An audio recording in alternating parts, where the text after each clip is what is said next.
2030들 영끌에서 집 사라 라고 많이 이야기를 했죠. 그런데 과연 그랬느냐, 그리고 그 말에 넘어가는 사람들은 어떻게 됐느냐, 그걸 보셔야 되겠죠. 지금 이런 기사들이 이제 떴습니다. 11억 주고 산 아파트 한 달 만에 패닉바잉 2030 속탄다. 이거 계속 경고했죠. 고점이라고 지금. 그러더니 한 달 만에 어떻게 됐어요? 11억 주고 산 아파트가 4층인데 1억 3천 떨어진 게 고층이 거래가 됐더라. 1개월 만에. 더 떨어졌다는 거죠, 실질적으로. 금천구, 금광구, 특히 금광구 패닉바잉들 많이 몰렸다, 막판에. 뭐 이런 이야기도 열심히 하더니만 주담대를 받고 나머지를 신용대출로 채워서 샀다, 영끌했다는 거죠. 근데 대출 규제가 강화되니까 사는 사람은 없다. 그리고 다른 지역보다 상대적으로 저렴하다는 장점, 상대적 저평가인데 중저가도 아니다, 사겠다는 사람이 없다, 물렸다는 거예요. 이런 기사들이 이제 나오고 있다. 왜 이제 나와요? 진즉에 나왔어야지. 이야기했죠, 계속. 지금 사면 물린다고. 금리 올라가고 있는데 언제 터져도 이상하지 않은 상황이다. 그런데 단지 심리만 가지고, 대출 유동성만 가지고 터지지 않고 버티고 있을 뿐이지 터지게 되면 끝이다 라고 이야기를 했는데 터졌죠. 지금 영끌로 샀는데 1억 넘게 빠졌대요. 금강구만 그래요. 노도강도 마찬가지죠. 2달 만에 몇천만 원씩 떨어져서 거래해야 되는 단지들이 이어지고 있습니다. 몇천만 원 떨어지는 단지들만 보여주고 있는데 저번에 노도강 지역 분석할 때 보셨죠? 2억 넘게 떨어진 단지들도 있다. 떨어지는 거는 특수해서 이야기를 한다, 오른 거는 신고가 중에서 가장 높은 거 찍어서 이야기하면서 최근 1, 2년간 다른 지역보다 아파트 값이 많이 올라와서 부담을 느끼는 데다가 민감하게 반응하면서 떨어진다가 아니고 주춤한다. 그러면서 뭐 대출 영향이 없는 강남 상권, 무슨 개소리야. 대출 영향이 왜 없어? 처음부터 강남 살 수 있는 거 비트코인 대박 난 사람 말고 누가 돼요? 요즘에 로또 당첨돼도 강남집 못 사죠. 강남도 상승세 떨어지고 하락거래 늘어나고 있어요. 30억 넘어가는 단지들이야 신고가 찍는다고 하는데 그들만의 리그인 거고, 특히 그 중에서 핵심 이끌고 있는 거는 굉장히 의심가는 단지인 거고, 10채 중에 4채는 하락거래. 그리고 용산이면 똘똘한 채 아니에요? 지금이야 강남 상구지. 원래는 우리나라 최고 부자들이 살던 데 어디예요? 용산 한남동. 왜 용산이 그렇게 부자들이 사느냐? 강남이 언제 개발됐느냐를 보시면은, 강남은 과거 박정희 정부 때 거기를 개발하겠다 해서 강북에 있는 좋은 시설들을 옮겼죠. 그쪽에다가 명문 학군들 옮겨놓고 거기를 중점적으로 개발을 했죠. 그래서 뜬 건데, 원래 그 전에는 강북이 잘 나가서 강남 8학군 그 학군들이 다 강북의 명문 학군들이 옮겨간 거다. 원래는 강남 개발 막 국가 주도로 개발하기 전까지는 강북이 중심이었다. 특히 강북 중에서도 서울의 중심인 용산 쪽이. 그러니까 원래 모든 도시는 중심부에 집중이 돼 있는데 왜 동남쪽으로 치우쳐져 있냐? 그게 정부 주도 하에 개발해서 나타난 폐해죠. 원래 그래서 중심은 중심부였다. 그래서 용산이었고. 그러니까 강남 다음에 마용성이 나오는 게 중심부에 있기 때문에 그런 거예요. 그런데 용산도 떨어지고 있습니다. 자, 여기 강남 1000만 원밖에 안 떨어졌네요. 요런 것만 들고 와 맨날. 막 억 단위로 떨어진 거 안 들고 와. 여기 또 1억 떨어졌는데 이런 것만 들고 와. 1억 떨어진 거. 목동 신시가 1000만 원. 아, 이런 거밖에 안 들고 와. 수천 떨어진 것들 안 들고 오고. 왜? 중심부 혹은 학군 좋은 지역들 거긴 떨어진다고 하면 안 되니까. 그런데 용산에서도 1.2억 급락한 게 나오고 있다. 그리고 2573건 중 하락거래가 1062건이다. 비중 41.3%. 다 세진 않죠? 저기서는 아마 세는 기준이 따로 있을 거예요. 근데 그 전에 35%가 역대급이라고 그랬는데 41%로 늘었다. 12월에는 어떻겠어요? 그래서 살 사람들 다 샀나? 생애 최초 30대 매수세 뚝 이야기해놓고서 비중 가지고 이야기를 하고 있는데, 이제 30대가 못 사는 시대라는 거예요. 그런데 비중보다 중요한 건 뭐다? 거래량.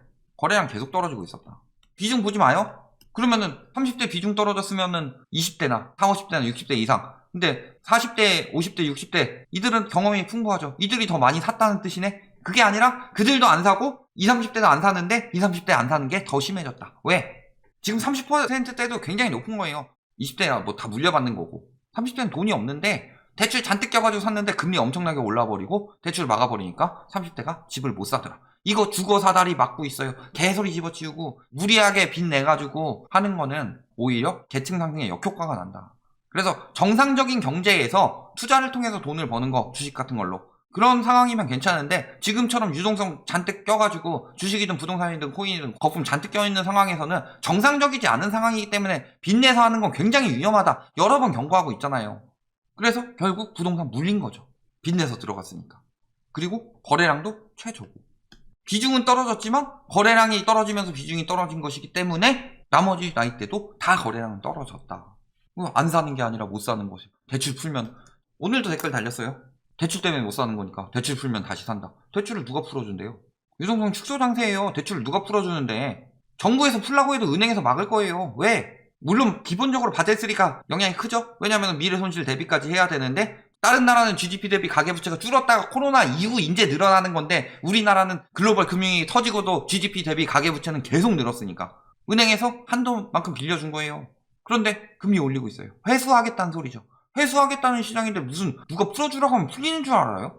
정신 나간 소리지. 경제의 기억자도 모르는 인간들이 그냥 정부에서 대출 억제했고 그러니까 막혔다. 다음 정권 바뀌면 대출 풀어주겠지. 개뿔도 모르는 인간들이 정권 바뀌면 대출 풀어준대요. 부동산 전문가라는 작자들이 그딴 이야기 하는 것들 보면은 그 사람들이 무슨 전문가예요. 수요도 빼먹고 공급만 가지고 이야기하는 인간들이 몰라서 그렇게 이야기하는 것 같아요. 은행권 전문가들이나 애널리스트라는 작자들이 그딴 이야기하고 있는 거는 몰라서 그러는 게 아니라 숨기고 있는 거예요. 당하는 거고. 그냥 진짜 부동산만 주구장창 다루는 인간들은 몰라서 그럴 수도 있지만 그러면서 어때요? 7월에 차라리 사자. 수도권 6억 이하로 몰린다. 특히 아까 강남 안 떨어져 중저가 떨어진다 그랬죠? 근데 30대들 중저가 사라 그랬죠. 막 중저가 아파트 빌라로 몰린다. 8월에 노원 열채 중 5채는 6억에서 9억이다. 중저가로 몰리고 있다. 6억 이하 매물 시가 말라간다. 그리고 부도 경고. 3달 만에 차익 보고 파셨어요? 양도세 다 떨어져 나갔을 텐데 저걸 세 글자로 뭐라 그래요? 물렸다. 지금 소형보다 대형이 강세력. 대형을 누가 사는데? 대형 살 돈이 어딨어요 지금. 똘똘한 채요? 저것도 다 증여성 거래죠. 아니면은 저기 자정거래를 하든가. 135초과가 똘똘한 채가 안 떨어진대요. 굉장히 웃긴 말이 게 뭔지 알아요? 얼마 전까지만 해도 중소형이 대세다. 왜? 1인 가구가 늘어나고 가족 구성원 숫자가 점점 줄어가고 있기 때문에. 근데 갑자기 135가 뜬대요. 중대형이 뜬대요. 왜 뜨는데요? 똘똘한 채니까 떠요. 그냥 갖다 붙이는 거예요 다. 중대형이 안 떨어지는 이유 간단하게 이야기해볼까요? 신고가 찍는 것도 있고 떨어지는 것도 있죠. 그런데 중대형이 하락폭이 적어 보이는 이유 안 팔리니까. 누가 사요 중대형을? 거래량이 중대형은 굉장히 적기 때문이에요. 그래서 아리팍같이 중개사들한테 알려주는 단지 그런 데서 한 건 딱 띄우면 중대형 엄청나게 올라가는 것처럼 보이죠. 근데 중대형은 거래가 잘 안 돼요 원래. 글로벌 금융위기 전까지야 중대형이 대세였는데 그 이후에는 중대형이 대세가 아니다. 인구는 줄는데 가구 수는 늘어나고 그것은 1, 2인 가구가 늘어나기 때문이다. 그래서 1, 2인 가구형 중소형이 뜬다 하더니 갑자기 대형이 뜬대요. 말 바꾸기 천재죠. 그리고 1, 2인 가구 중에서 1, 2인 가구로 남는 이유가 뭐냐? 결혼했는데 내 집 마련 못해서 애를 못 낳는 거고 내 집 마련은커녕 월세 사는 거 벗어나지 못할 것 같아서 결혼도 안 하는 건데. 금리 인상 계속 이야기 나오고 있죠. 주담대 6% 넘고 최저 3%대 신용대출 사라질 것. 신용대출 지금 5, 6%대 나왔죠. 마통금리. 그리고 주담대도 최대치가 막 5%, 6% 나오고 있죠. 내년에 금리 인상 최소 3차례 이상 됩니다. 미국에서 금리 인상 가속화하면은 4차례도 하고도 남아요. 근데 지금 0.5%포인트 올렸는데 주담대 금리가 한 1, 2% 올라갔죠. 여기서 한 1%포인트 더 올린다고 해봅시다.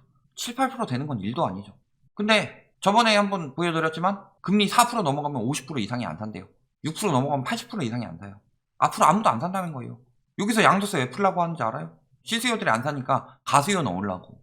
영끌 막차 좌불 안석. 영끌 막차는 계속 막차였어요. 막차 뭐라 그랬어요? 막차 탈 때 아니라고 그랬죠. 막차는 이미 지나간 지가 언젠데. 지금 타는 건 뭐예요? 공포소설 보면은 막차 놓쳤다 싶었는데 차가 한 대 더 들어오더라. 아 이게 막차구나 하고 탔는데 보니까 저승행 열차더라.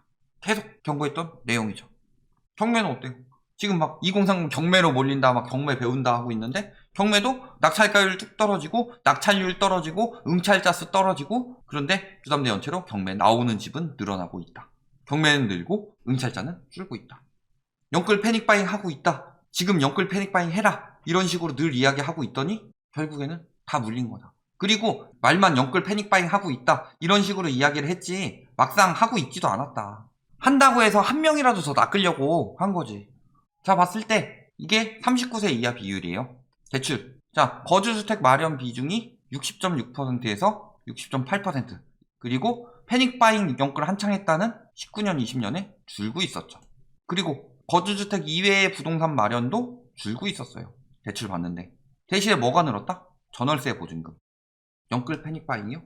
영끌 패닉바잉 한다 해가지고 30대 이하 거래 비중이 높아졌다. 그러니까 20, 30대 2030 거래량 늘었다. 그런데 영끌하는 사람 없었다. 다 증여 대신에 양도로 받았던 거지. 실질적으로는 다 지금 대출은 전월세 빌리려고 갔다.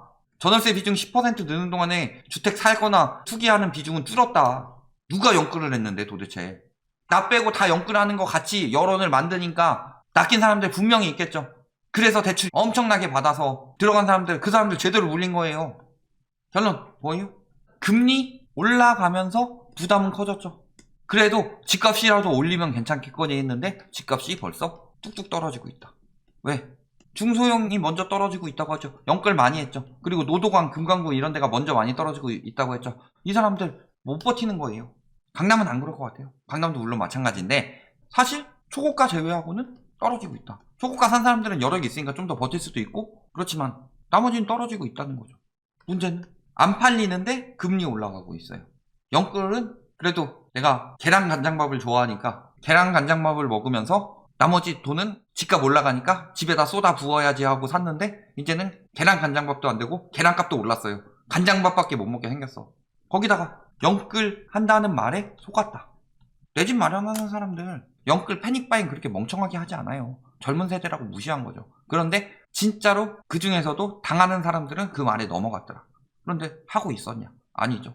하고 있다고 이야기를 하면서 보유세 부담되니까 자녀한테 양도를 통해서 증여를 하고 이런 식으로 2030 거래 비중을 높여서 연끌하고 있는 것처럼 말했지만 막상 그거는 다 부모 찬스였고 진짜 연끌한 사람들은 완전히 묶인 거다. 물린 거고 패닉바잉 한 거고 말 그대로. 그 결과는 어떻게 되겠어요? 집값 떨어질 줄 몰랐죠. 언론에서 계속 오른다고 하니까. 근데 무한히 오르는 거 없어요. 거품은 한 번씩 쭉 빠진다. 지금 뭐 그래프 봤을 때 장기적 우상향 뭐 이야기 하는데 빠질 땐 제대로 빠졌다. 다만 그때 거래량이 적어서 안 빠지는 것처럼 보였을 뿐이다. 그리고 지금 그 시기가 다시 도래하고 있다. 여기까지 말씀드리겠습니다.